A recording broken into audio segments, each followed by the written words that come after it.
آج ہماری مشکل تفرقہ آرائی ہے، جبکہ قرآن نے تفرقہ آرائی سے منع کیا ہے۔ تکونوا کالذین تفرقوا واختلفوا، اے صاحبان ایمان خبردار ان لوگوں کی طرح نہ ہو جانا جنہوں نے تفرقہ پھیلایا اور کھلی نشانیاں آ جانے کے بعد بھی اختلاف کیا۔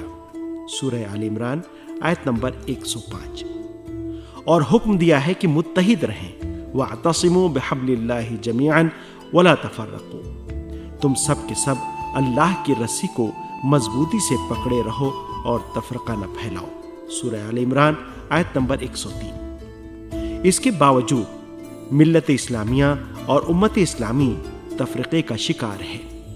ٹھیک ہے، مختلف عقائد پائے جاتے ہیں اور مختلف مذاہب کا وجود پایا جاتا ہے، ذوق اور پسندیں مختلف ہیں، تو ہوا کرے یہ ذوق اور پسند کا اختلاف اس بات کا باعث نہ بنے کہ ہم امت اسلامیہ کے اتحاد کی عظیم نعمت سے محروم ہو جائیں۔